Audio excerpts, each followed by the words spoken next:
What's poppin', people? It's Dante, currently on the street here this morning, Market Street, Philadelphia, and I wanted to share with you this spot that I like to photograph where the light looms through these columns, and it's such a beautiful interplay of light and shadow. You can see we have two shafts of light, and there's doorways here coming from the Jefferson Station, and so I know and I understand that this is a choke point where many people come to and fro. I understand the time of day to be here where the light's casted. I know the interactions I can find between the pigeons and the way they fly and interact with shadow play against these walls. And I can make a photograph here with layers and dynamics that you maybe can't otherwise on regular street corners. Where here at Jefferson Station outside of the Pennsylvania Convention Center, I have many different planes to work with, where I can stand back here by the bus stop. I can have a great plane here from the foreground to the middle ground and the background if I want to. I can get close to those beams of light and sort of almost act as if I'm just chilling and hanging out by this column here, basking in the sunlight and photographing as people come in and out of these doorways and enter the beam of light.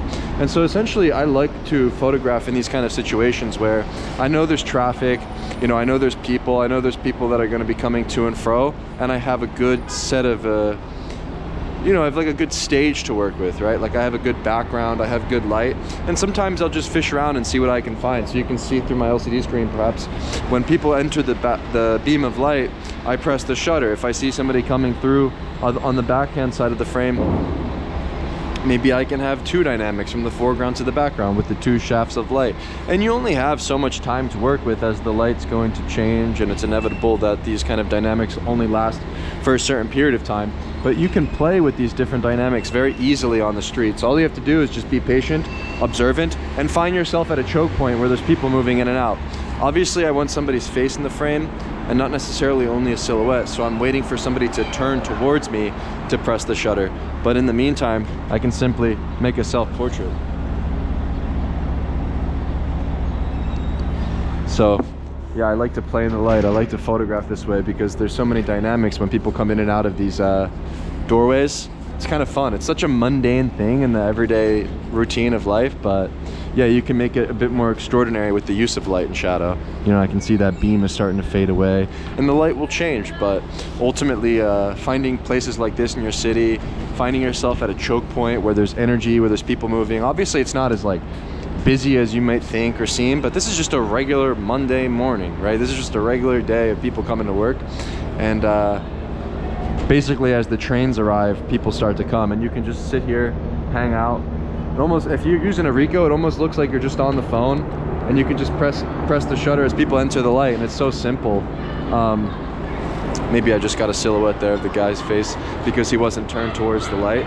So you can have an interplay between the silhouette or the light, the shadow play. You just have to be patient and sort of just play and tinker. You could even face this way and photograph towards the sunlight and have somebody's sort of figure backlit. And that's also interesting, you know, where I just made a photo here and the subject is lit from behind. And that's actually kind of interesting, where the sun is interacting in a variety of ways, you know, not necessarily just focusing on the one side where the light is to the back of me, but photographing facing the sunlight can also be intriguing. And so when you're shooting in a scene like this, where you have these different columns of light and these different shafts of light, and you have a great choke point of energy and people coming to and fro, move your body around. Don't just stay in one place. But when you find the choke point, be patient. See the beam of light casted this way now. It just disappeared over there at the Dunkin' Donuts. So I'll come over and share with you what I'm looking at. You know, the Dunkin' Donuts here, that shaft of light is no longer visible. It was visible just a minute ago, but it's moving down and it's coming this way now. And you can see I have 3 shafts of light to work with. And I'm actually more intrigued right now to shoot towards the sun, but we're gonna move around and be patient and see where people wind up in this location, because it's always out of my control. You know, I'm just kind of trying to be there and be prepared and press the shutter. But there's just so many different ways you can photograph at scenes like this where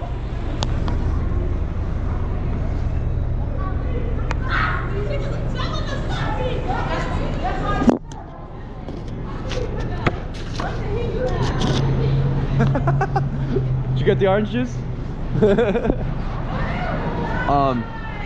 And so yeah, here at the scene I have this beautiful light. Like the sun, it just feels good. Like when you're just in the sun and you're just photographing, it feels good. So basically I find these scenes where I'm in the sun and I just naturally gravitate here, because you even get the shadow play. Like I imagine getting a bird in flight and the shadow of the bird in flight cast it on the wall, and then you start to play this game where you try to make these relationships like, like, oh, see, like I just saw the bird. See, like I just saw the bird, the shadow of the bird. Like maybe I'll get it. Who knows? You just got to be patient and be observant of the different dynamics at a scene. You know, I just saw that thing very briefly, and yeah, it's definitely a possibility. You know, the man comes out, lights a cigarette, shadow play occurs. You know, there's so many different moments that you could photograph at scenes like this, and so yeah, I love photographing in these kind of situations. It's so dynamic, actually. Like the most mundane moments of people coming in and out of a train station, you know, a shaft of light. You know, this is enough for me to stay intrigued and to photograph. You really don't need anything exotic or crazy or any amazing moment, but just some simple light and people moving to and fro, coming out for the day at work. You know, just yeah, a simple situation like this goes a long way. Actually, that one's kind of nice. You can see the lady I got right in the beam of light. And so when you photograph in these situations, you want to separate the subjects and treat the composition that you make almost like this visual puzzle.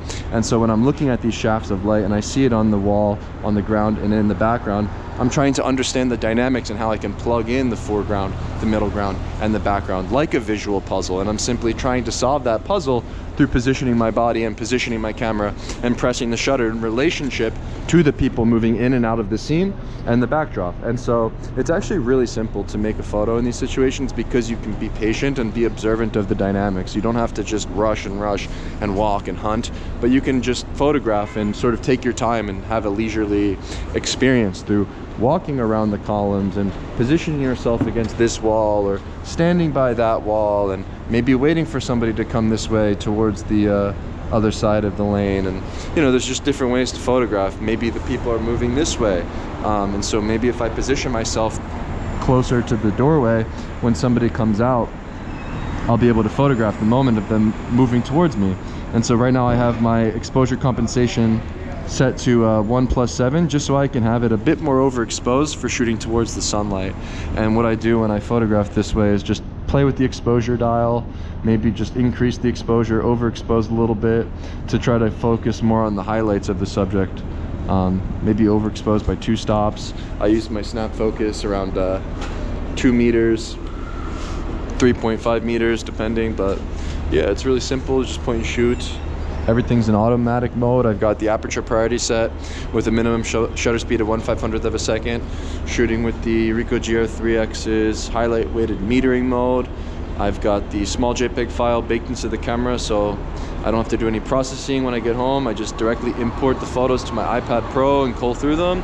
And so maybe I'll share some of the photos I make from this scene today on the screen. As I'm making pictures here, you'll see the results. I'm not saying I'm gonna get anything crazy or interesting, but definitely just a good example of using light and shadow and finding yourself at a choke point, finding a stage. I think this is one of the better locations to shoot in the city here at Market Street in Philadelphia. You get a really wide sidewalk, and this is what I like about this street, is how wide the sidewalk is and just how much you can move around freely, where you're not confined to a sidewalk that's tight, but you can move around the columns, you can move around the sidewalk and walk up and down the street and have a better experience photographing these locations, where I can step back from the columns and then photograph as people enter the light over here and work with light and shadow and work with these very simple settings and scenes and make something out of nothing, right? That's what this is all about when you're out on the streets. It's your ability to uplift the mundane, to take the ordinary and make it extraordinary. And through finding yourself in a place with light and shadow, through finding yourself at a choke point of people coming to and fro a train station, a bus stop, have a few columns, have a few different elements to work with. Maybe you'll find the bird fly by with the shadow play. Maybe you'll find a person gesture to smoke a cigarette. Maybe somebody enters the light as someone's in the silhouette in the shadow area. You know, there's something that can happen here. There's some potential here. Sometimes, you know what I'll even do? Sometimes I'll even step over here. Oh, so you can get a glimpse of light on the face of the subject, kind of like from the side profile, which is kind of cool. But yeah, I'll walk around and I'll even come inside this tunnel. And so I'll stand here in this tunnel, just like this, and I'll just position myself right here. And if I use this aperture priority mode, it's gonna automatically make my shutter speed slow. So I'll purposely be getting like motion blur and people moving in and out of the doorways in blur. and in motion, which can just be a fun experimental way to photograph, and something I've recently started doing just out of an accidental experiment, actually. But yeah, I'll basically photograph inside the tunnel too, and I can photograph people in motion coming in and out in slow shutter speeds, or even photograph with the program mode, which will then freeze the action for me.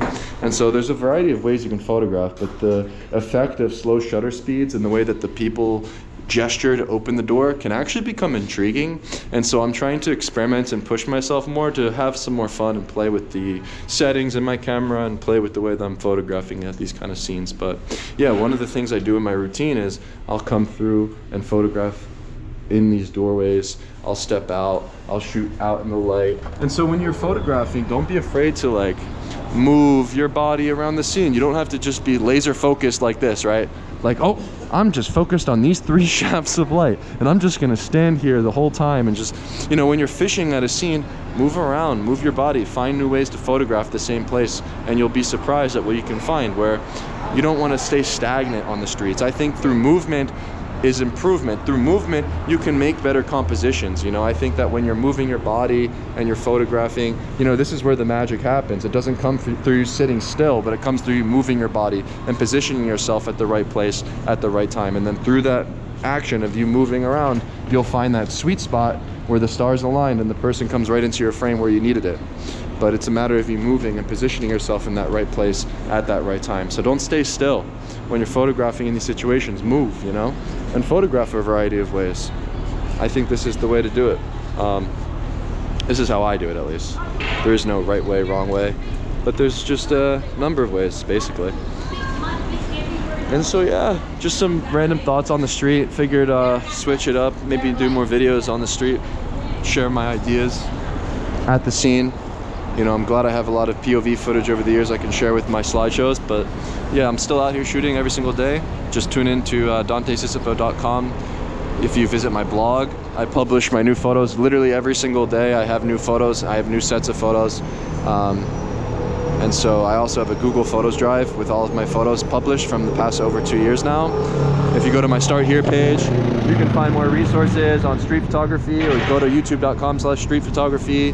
Look at some of the videos I've been publishing. Hopefully they can benefit you and improve your journey by, yeah, having some ideas shared through the videos, or even just being out here on the street and sharing the behind the scenes. Yeah, I hope you can maybe get some new ideas or fresh takes on street photography. So yeah, thanks for watching, and I'll see you in the next video. Peace.